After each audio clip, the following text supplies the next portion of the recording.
This podcast is brought to you by Market Convention. Ever want to visit Mammoth with your Aflac friends and family? Do you ever want to ski the slopes? Do you ever want to go into the old town? Even go hiking? Well, in Mammoth, Aflac is paying for it all if you qualify. Do it for our 2027 Market Convention.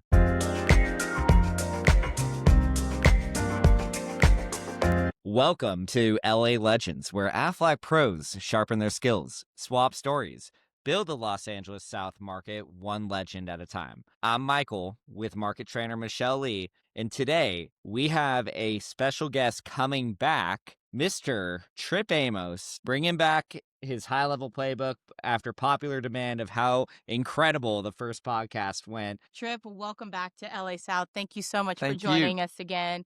Just a quick recap of Tripp. Part of the founding family, 13 years as a market director, TVP before that, and actually became a chairman investor in Piedmont Payment Services. And he's been in the industry for 25 years since we asked him back again to consult with us as we go into some of the best practices within Aflac Nation. So we covered a lot of ground last time. We talked about prospect, we talked about management, we talked about broker, the Schedule T close. But one that I really love that we were just talking about over dinner was this idea of the origins of wealth. I was hoping that you could give us some insights because a lot of times when we're looking at this incredible business, we're trying to identify, is it the right thing? Is it the right people? Or is this the right opportunities? Can you talk to us a little bit about your ideas around the origins of wealth?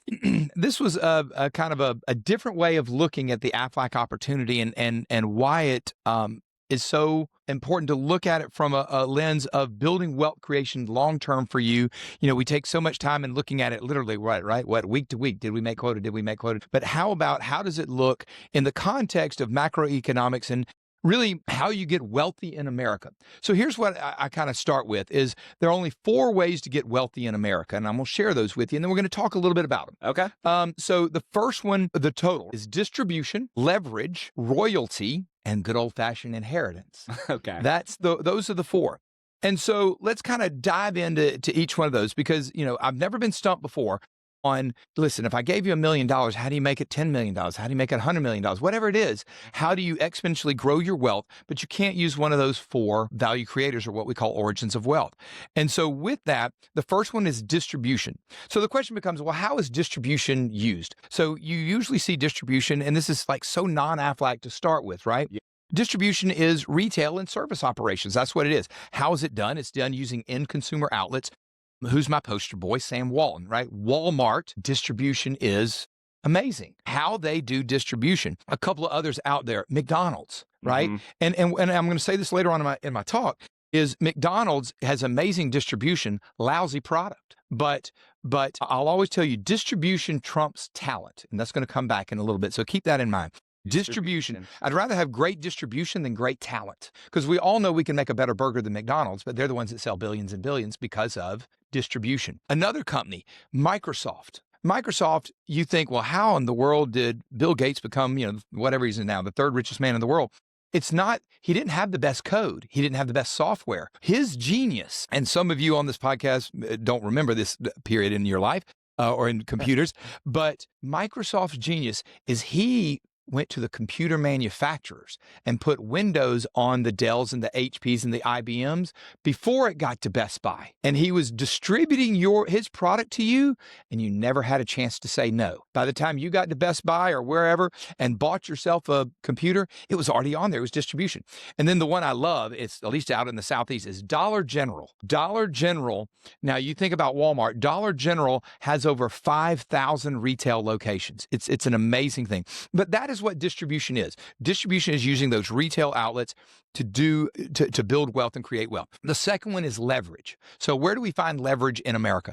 We find leverage in banking and in real estate.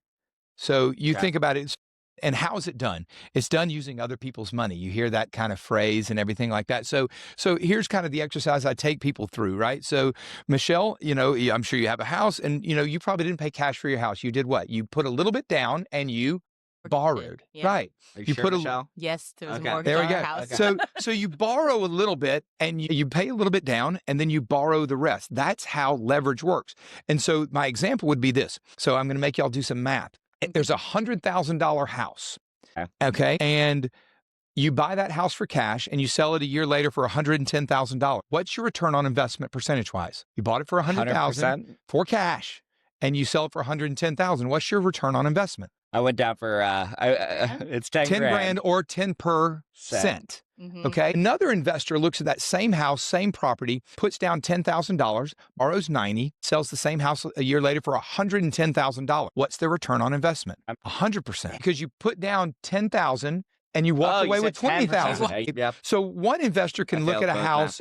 One investor can look at a house without leverage and say it's a 10% return. Somebody else can look at a house and say with leverage, it's a 100% return. And that's how people make their wealth creation, things like banking. We have a fractional banking reserve system, everything like that. The third one. I'm learning a lot, by the way. Thank you. I'm learning a lot. There you go. Fractional reserve, right?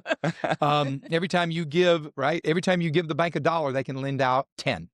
That's how it works. Royalties, right? So we've gone through distribution, leverage, royalties. So royalties is easy, right? It's movies, music, sports. How's it done? Using past actions. Who's my poster boy? Elvis Presley.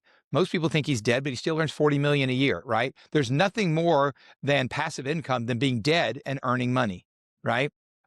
My other ones, you think Marvel Comics. They haven't made a successful new superhero in literally 70 years. And all they do is say, if you want to put Spider-Man on underwear, give me money. If you want to put Spider-Man on a sleeping bag, give me money. If you want to put, Star Wars, right? They didn't make the money on the movie. They made the money on the toys. Yeah. Right. And the royalties that are out. So that's what royalties is. And what you're starting to see is each of these origins of wealth duplicate you, right? Distribution, what it does is it duplicates you through geography. What leverage does is it duplicates you through finance, right? $1 becomes $10. Royalty duplicates you through the years, right? For that kind of stuff. And then the last one that duplicates you through the generations is inheritance. Where can inheritance be used? Any industry. How's it done? Using rich dead relatives.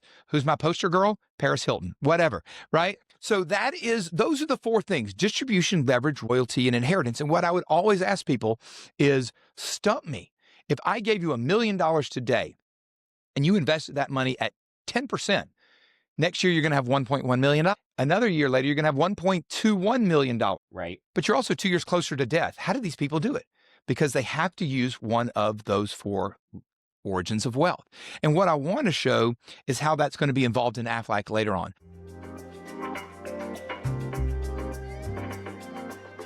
Sales School is hosted by Michelle Lee, the #1 market trainer in all of Aflac. Want to sell more insurance? Want to make more money? Want to learn how to sell the best things? Go to Sales School.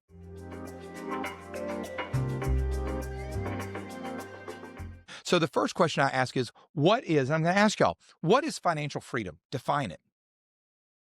The ability to walk away, take a vacation, and not have to worry about having to take care of my bills because money's coming to take care of it. I don't have to work. All right. Any addition to that? Mine is not ever having to say no to my daughter. I still will say no, not ever having to say no because of a financial reason. Sweet. All right. So that's a real personal one, right? So here's what I say financial freedom is to have your income exceed your expenses with little or no work. Okay, that's better. Right? That's what it is. That's better. And really, when we talk about financial freedom, and if you change any part of that sentence, it doesn't work. To have your income not exceed your personal expenses, that sucks. To have your income exceed your personal expenses with 3 jobs, that sucks, right?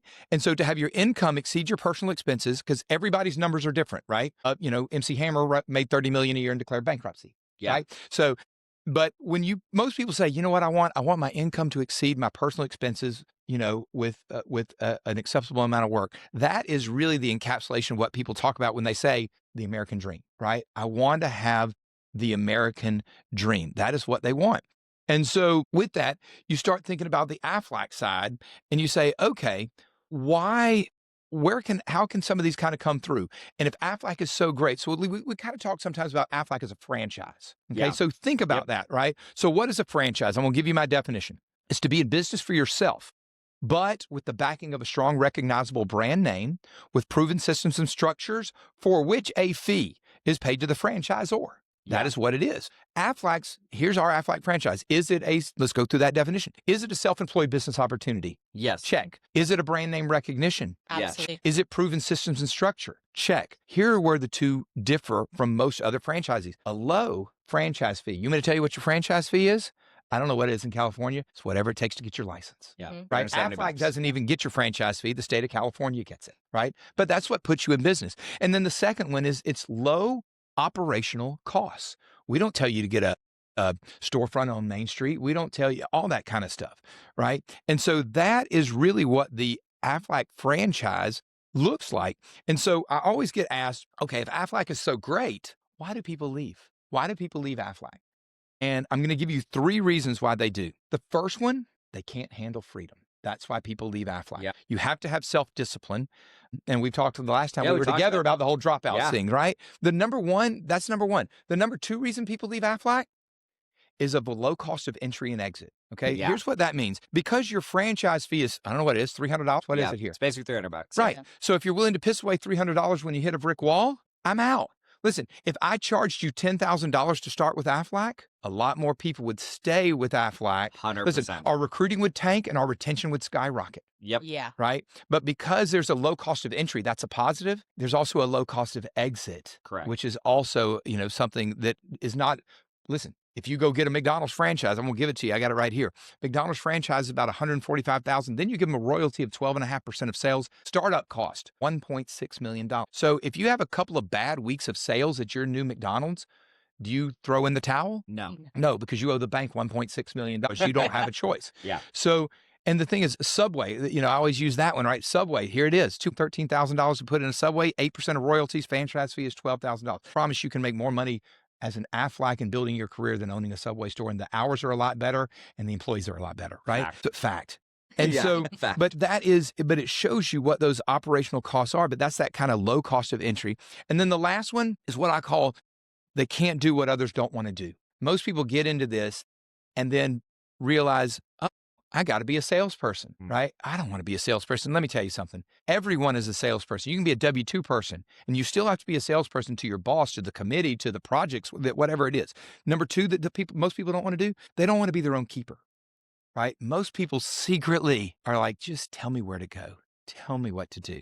But if you're willing to be your own keeper, to be a salesperson, and to do hard work, right? But that's what most Americans don't want to do. You'll set yourself apart from the crowd. And then the last one, specific to Aflac, is be a specialist in your occupation. So go look out there. Are you a specialist in insurance? Look at how many life insurance agents out there, homeowners agents, auto agents are out there. Voluntary benefits is a specialty in the occupation. So I give it to you this way. Who makes more money? The general doctor or the surgeon that specializes in knees, in NBA players, right? The more specialized you get in any occupation, who makes more money? The general practice lawyer or the lawyer that specializes in asbestos cases in buildings 30 stories and taller? That guy, that girl, right? And what's great is, so the higher a specialist in your occupation you are, the more money you make, and you are a specialist in the insurance industry. So let's go back to origins of wealth. You got distribution, leverage, royalty, and inheritance. And what I want to talk to you about is, how do I incorporate all of those origins in the Aflac opportunity? So let's go with distribution first. Distribution is easy. Here's how this works. Go open new payroll accounts. Every time you open an account, you expand your distribution system.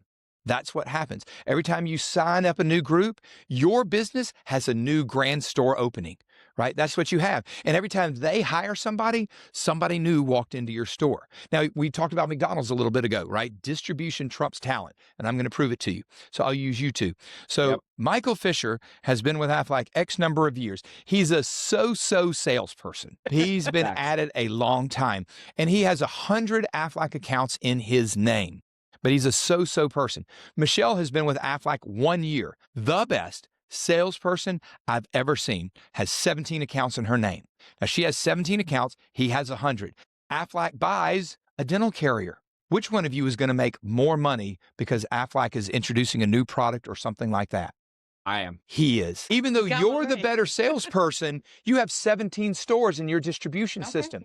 He has 100 stores and outlets in his distribution. So he's only got to sell one time every time you sell 5 in his groups. So distribution trumps talent. So the first thing I tell people, if you want to build your wealth with Aflac, go build your book of business, build your distribution system.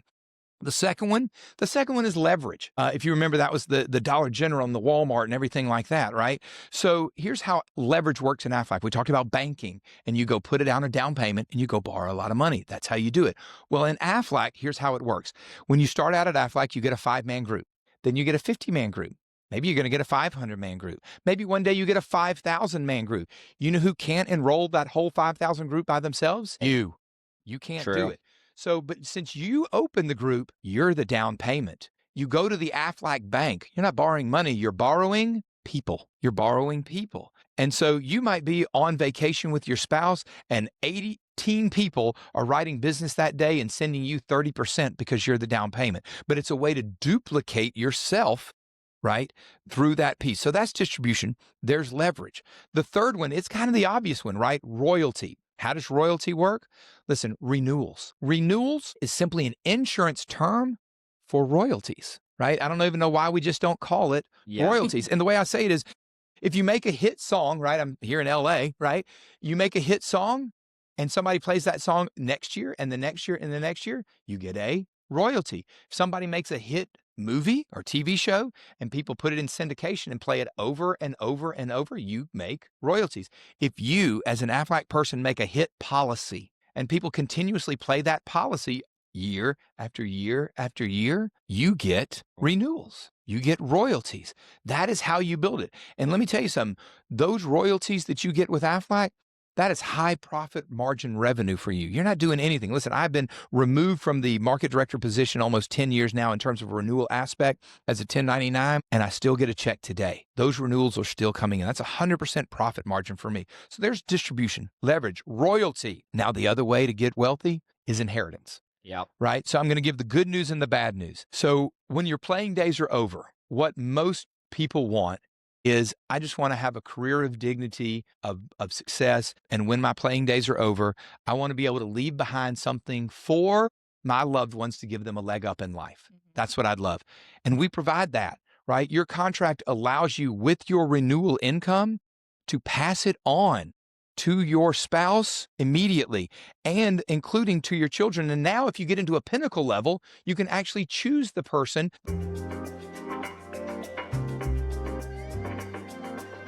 This podcast is brought to you by National Convention. Ever want to visit San Diego on Aflac's dime? Qualify for National Convention. It's hidden to get it for 2026.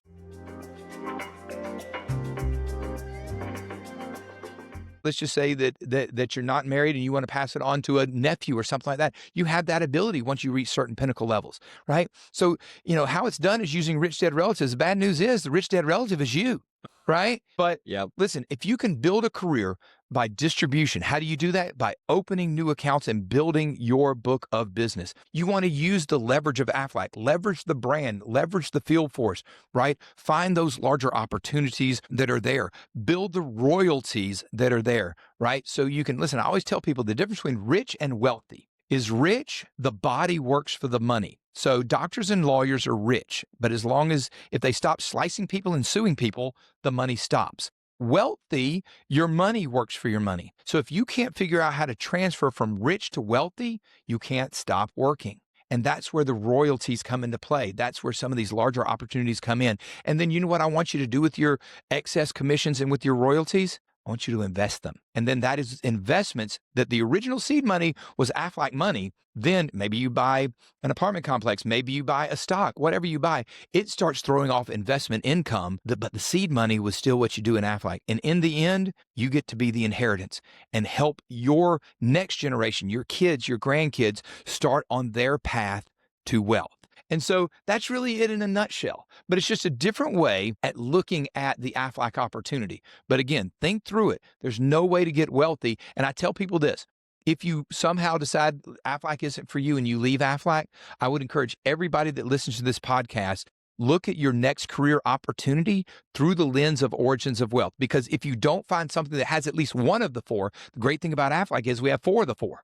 But if you don't have one of the four, you're going to be working for the rest of your life. And I want people to have that, what we talked about, that financial freedom, where at some point your income exceeds your expenses with little or no work.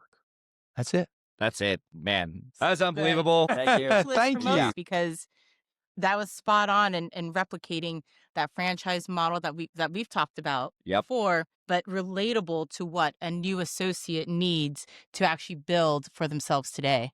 Distribution, leverage, royalties, inheritance. Inheritance. Okay, so Tripp, since we have you here, I want to ask you, I'm assuming the answer is yes, but you talked about if we spend or if we charge $10,000 for an Aflac franchise, obviously retention would go way up. And recruiting would go way down. Recruiting would go way down. Have we ever looked at that? Because I actually went to a franchise expo a few years back, and it was blowing my mind. Like, franchises that costed $80,000 were not even close to the Aflac opportunity. So the answer is no. The answer is no. The answer is absolute no, and I'm going to tell you why. Because in a true franchise model like that, you aren't your own boss. Right. And I want you to be your own boss.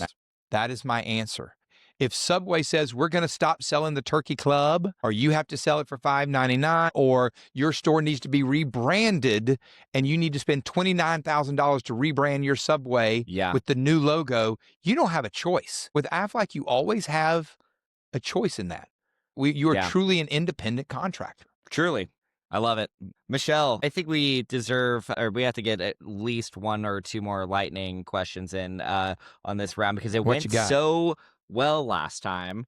So we know you love Kiss, you love James Bond, you love I do. You love all of those. So give us a quick metaphor on what Kiss did in relation to success here at Aflac. Okay. I have no idea, but we're going to make this up on the fly. Yep, we're going for it. All right. First of all, their name is the acronym for Keep It Simple, Stupid. Wow, you're good. That's the first one. People think it stands for Kings in Satan's Service. I'm kidding. Okay, that was the rumor back in the 70s, right? But so that's number one. Number two, and I used to tell this to my people, like when I would do events and everything like that. Kiss's mantra is this: when you're on the stage, don't disappoint the fans. And listen, every once in a while, you're on the Aflac stage. You represent Aflac. You represent the brand. Don't disappoint the fans. Love that. That was smooth. That was too good. That was too good.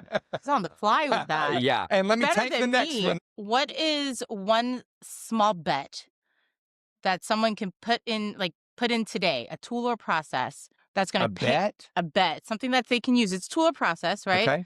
That can actually pay off from now to the end of the year. What small change that we can actually increase that metric for themselves? This is going to sound like a crazy number, people. 37% of Aflac's annual sales are between Thanksgiving and New Year's. 37% of our annual sales. So if you think you are behind the ball right now and aren't where you need to be year to date, and so you make the preparations now so that heavy enrollment season of November and December pan out for you. That would be what I would tell you. Front load the pipeline. Smooth. Overload it. Overload it. Overload the Truck pipeline. loads. Listen, things are going to fall out. Yeah. Right? That's why you overload it. Absolutely. One more? You got me something? You know what? This one's actually going to be the easy one. This is going to be very simple. If a brand new associate heard one thing today, what's that one thing that you want them to take away? From me today, recognize the opportunity that is there. We've talked on our last podcast about a lot of things, right? Understand the 1099 position, understand the blessing of freedom and flexibility. Listen, most times in a career, freedom and flexibility is a direct correlation trade-off with comp. If your flexibility and freedom go up, your comp goes down. When your comp goes up, think about it in a W-2 environment. The president of the company has no freedom because he's got 1,000 people, 100,000 people counting on him, right? It is, and in Aflac, it's great because actually you get to keep the freedom and flexibility while the comp rises. I love that for us and our people. Me too. Love that. Absolutely love that. Love it, love it, love it. Well, Tripp, we appreciate the time today. This was incredible. You were our very, very first guest, so it's awesome to have you back here. Our team, I promise, we're fighting to be number one in the entire company, and I know that we're on track doing that. So, Tripp, we appreciate you, man. We'll definitely have you back, bug you as much as possible. And I took a lot of notes today, and I know our team will. So I appreciate you. Listen, and every time y'all want to do something again, y'all just need to call me and we'll do it. If somebody wants to bug you, I mean, do they send you a text message, that's Twitter fine. message? Yeah. I am not a social media guy. I'm not on Facebook. Same. I'm not on Tinder, Bumble. Bumble's where the girl chooses. I struck out. Yeah. Fair. Thank you very much. And so if you want to find me, right, I'm tamos@aflac.com, tamos@gasouth.com is kind of the personal one. Yeah. I don't care. But if there's anything you need, let me know. We love you, man. Thank you so much. This is why I do so it. much, Thank you Tripp. for having me.